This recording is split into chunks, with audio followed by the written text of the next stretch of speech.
Hi everyone, in this video I'll be discussing how raising money for a car is as simple as a change in perspective, and also discuss buying versus leasing from a financial perspective.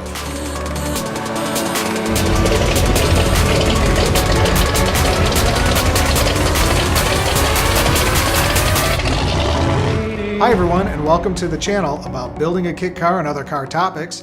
If you like what you see, please subscribe and hit the notification buttons below and share with others on social media. Raising money for a car can be daunting. We are talking about raising $30,000 to $60,000 to buy a car. Now in my case, I'm trying to build a kit car, which will be way more expensive than the average $35,000 that people spend on a car. And before you bail on this video thinking, this guy's a car builder, I just want to buy a regular car, wait, because these life choices apply to all situations. It is more about changing your perspective to realize your dreams and get out of the rut that you're in, which is not moving you forward in life. No matter what your age, everybody knows that there is different stages of life, and when people get to that certain stage, like turning 40, things could shift. Perspectives can shift. So for instance, when someone turns 40, they might be thinking about, I better have kids before it's too late, or I need to settle down, or I always wanted to take that special trip before I'm too old. But what if you could change that perspective at any age? See things from a different angle, and that new perspective is the propelling angle that shifts you into manifesting your dreams, like raising money for a car. For me, I've been wanting to raise money for this car for a while, and a month would go by and there's not a dollar saved in my car fund. And this was happening over and over.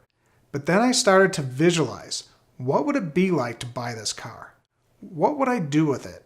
How happy would it make me feel to have it? And in my case, how proud of this custom build I would be. And this was the start of the shift of perspective. So for me, I'm old enough that I have some assets that I've acquired over the years, mostly business assets. I keep my personal assets to a minimum. And the things that I would attain from my business was not because my clients demanded it, it was me driving those purchases. So I shifted to focus on the car of my dreams and decided I would liquidate things out of my closet, and every penny would go to the car fund, no ifs, ands, or buts. And the momentum has been crazy. Now you might be like, I don't own a business and I just get a paycheck every week. Well, let's think about it. A lot of people like to go to bars at the end of every week and spend $8, $8, $8, $10. Some people go out multiple times a week. That's $50 in drinks, $30 a meal, sometimes twice a week. That's $160. Do you know how fast $160 grows when you keep feeding it every week into the fund? Things you have in your closet that are only worth $20. Sell it. Put it on eBay, Craigslist, let go, whatever your format of choice is. As long as you take that money and purposely put all of it in the fund and not touch it, you'll be surprised how fast it grows. Now for me, 95% of everything that I've been liquidating has been under $100. A lot of it actually around $20 each. But I have raised thousands and thousands of dollars with this perspective shift within months. Now, the other thing I want to talk about is a reality check on what you want to buy and what you could afford. And 90% of people buy a car that is too expensive for their budget and throw leasing out the window. Originally, I was going to say leasing a car was a rich man's scheme, but then I realized rich people do not lease cars since it's a seriously bad investment. Only 6% of rich people lease cars. It is the worst financial decision you can make. And the deception started years ago when the car companies started using a lease to trick people into buying a car they really couldn't afford. You could buy a Ford Taurus for $499 a month or lease a Lexus for $299 a month. The payments looked lower and you were getting a better car, but you're not buying anything. Almost all cars are a depreciating asset. They lose around 25% when you drive it off the lot. You are financing the depreciation, and you're paying for the depreciation and paying for penalties when you return it. Door dings, extra mileage, things like that. And you own nothing in the end. Bizarre statements like, if you lease a car, you could write it off your business. Newsflash, anything you buy for your business you could write off. You don't have to lease. In fact, there's many government incentives like the 179 tax write-off where you could instantly in 1 year write off $50,000 to $100,000 on a vehicle. But let's put that in perspective too. Everybody's always trying to buy stuff, before the end of the year to get the write-off. Well, let's say you're in the 25% tax bracket. You're willing to spend $100,000 to only write off $25,000 on your taxes?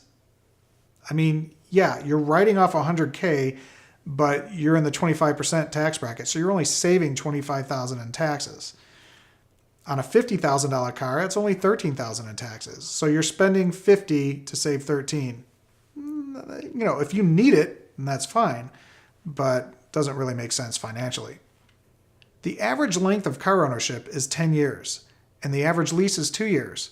So that's 5 leases to make the numbers work in this case, which is reality because if you're a leaser, you keep leasing cars. And just remember, when you lease, you still do not own anything. When you compare the numbers, you will save about $25,000 by buying a car and keeping the car if you had $500 monthly payments. So if you want to be financially smart, don't keep up with the Joneses. Buy a car that's at least 1 year old so you don't take the huge depreciation hit. And the car will still be under warranty if that's a big deal to you. Otherwise, you could get a 3 to 4 year old car, and when the warranty runs out, you can find a great honest mechanic that specializes in your car. Buy the car outright if possible, and if not, finance to buy. Do not lease. 3 years maximum on the loan. And another little tidbit. After your loan is over, keep putting that $500 payment into a savings car fund. And in a few years, when it's time to buy another car, you will have $25,000 sitting in that fund. Plus, you will get to sell your old car for around $4K. Now, that's a great financial decision. Hopefully, this helps you manifest your dream car. Till next time, please hit the subscribe and notification buttons, and